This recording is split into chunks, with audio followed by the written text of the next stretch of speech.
माता सती और देवी पार्वती के जन्म की संपूर्ण कथा। चलिए तो शुरू करते हैं माता पार्वती और देवी सती की कहानी। उससे पहले वीडियो को लाइक और कमेंट में जय मां अम्बे हर हर शंभू जरूर लिखें। तो चलिए शुरू करते हैं। दक्ष प्रजापति की सभी पुत्रियां गुणवती थीं, फिर भी दक्ष के मन में संतोष नहीं था। वे चाहते थे उनके घर में एक ऐसी पुत्री का जन्म हो जो सर्वशक्ति संपन्न हो एवं सर्वविजयी हो। अतः दक्ष एक ऐसी ही पुत्री के लिए तप करने लगे। तप करते करते अधिक दिन बीत गए तो भगवती आद्या ने प्रकट होकर कहा, मैं तुम्हारे तप से प्रसन्न हूँ। तुम किस कारण तप कर रहे हो?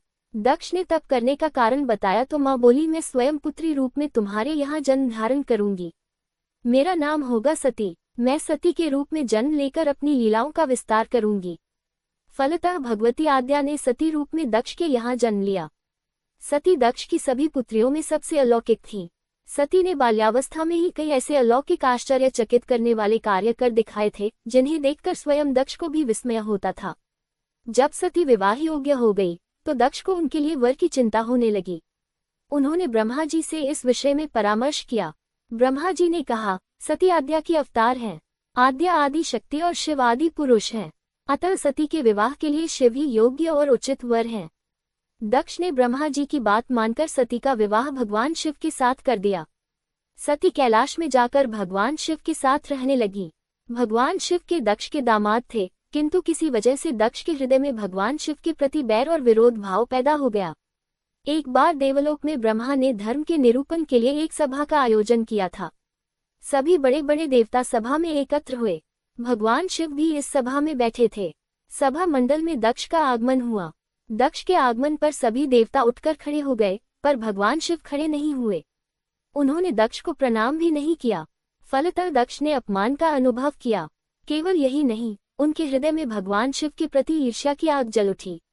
वे उनसे बदला लेने के लिए समय और अवसर की प्रतीक्षा करने लगे। एक बार सती और शिव कैलाश पर्वत पर बैठे हुए परस्पर वार्तालाप कर रहे थे। उसी समय आकाश मार्ग से कई विमान कनखल की ओर जाते हुए दिखाई पड़े।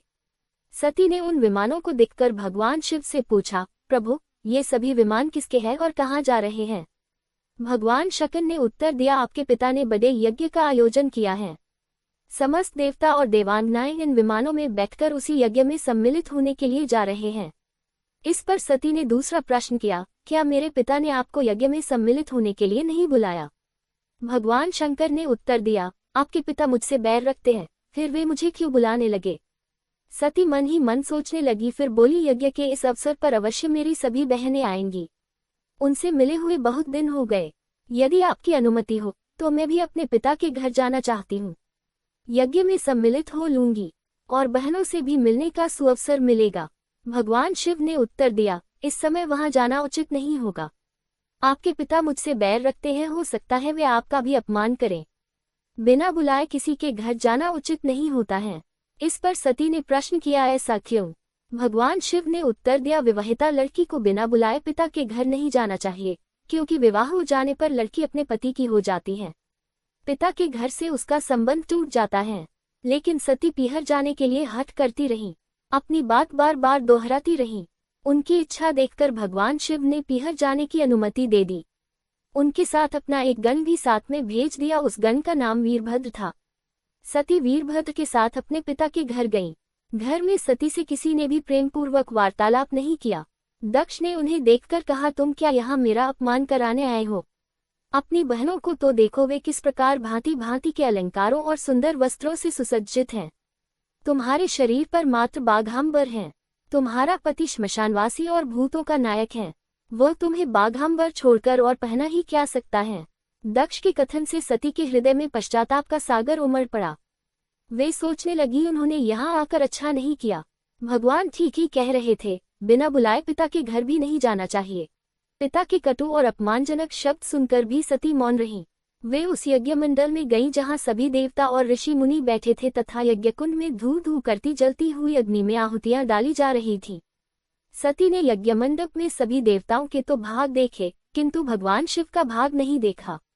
वे भगवान शिव का भाग न देखकर अपने पिता से बोली, पितृश्रेष्ठ, यज्ञ में तो सबके भाग दिखाई पड़ रहे हैं, किंतु कैलाशपति का भाग नहीं है। आपने उनका भाग क्यों नहीं रखा? दक्ष ने गर्व से उत्तर दिया, मैं तुम्हारे पति शिव को देवता नहीं समझता। वह तो भूतों का स्वामी, नग्न रहने वाला और हड्डियों की माला धारण करने वाला है। वह देवताओं की पंक्ति में बैठने योग्य नहीं है, उसे कौन भाग देगा। सती के नेत्र लाल हो उठे, उनका मुखमंडल प्रलय के सूर्य की भांति तेजोदीप्त हो उठा। उन्होंने पीड़ा से तिलमिलाते हुए कहा, ओह, मैं इन शब्दों को कैसे सुन रही हूँ, मुझे धिक्कार है। देवताओं, तुम्हें भी धिक्कार है। तुम भी उन कैलाशपति के लिए इन शब्दों को कैसे सुन रहे हो, जो मंगल के प्रतीक हैं और जो क्षण मात्र में संपूर्ण सृष्टि को नष्ट करने की शक्ति रखते हैं। वे मेरे स्वामी हैं। नारी के लिए उसका पति ही स्वर्ग होता है। जो नारी अपने पति के लिए अपमानजनक शब्दों को सुनती है, उसे नरक में जाना पड़ता है। पृथ्वी सुनो, आकाश सुनो और देवताओं, तुम भी सुनो। मेरे पिता ने मेरे स्वामी का अपमान किया है। मैं अब एक क्षण भी जीवित रहना नहीं चाहती। सती अपने कथन को समाप्त करती हुई यज्ञ के कुंड में कूद पड़ी। जलती हुई आहुतियों के साथ उनका शरीर भी जलने लगा। यज्ञ मंडप में खलबली पैदा हो गई, हाहाकार मच गया। देवता उठकर खड़े हो गए। वीरभद्र क्रोध से कांप उठे। वे उछल उछल कर यज्ञ का विध्वंस करने लगे।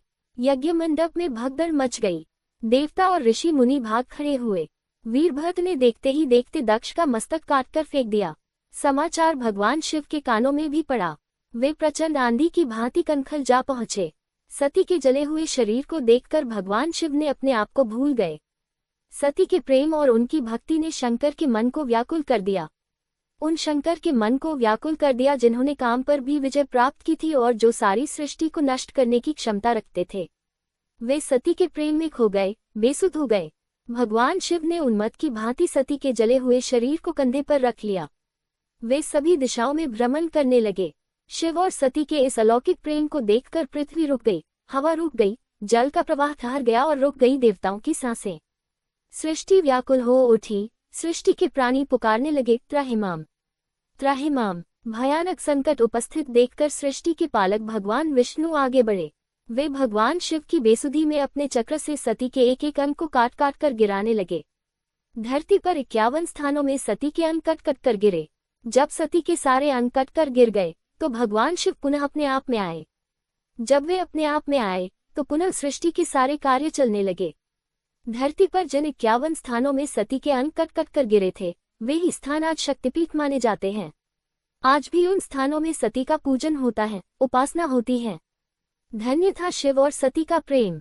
शिव और सती के प्रेम ने उन्हें अमर और वंदनीय बना दिया। बाद में सती के विरह में शंकर जी की दयनीय दशा हो गई।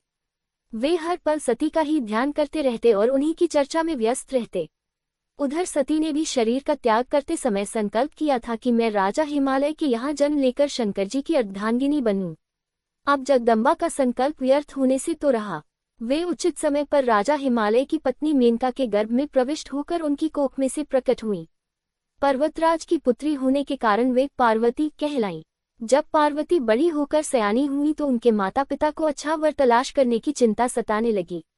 एक दिन अचानक देवर्षि नारद राजा हिमालय के महल में आ पहुंचे और पार्वती को देख कहने लगे कि इसका विवाह शंकर जी के साथ होना चाहिए और वे ही सभी दृष्टि से इसके योग्य हैं।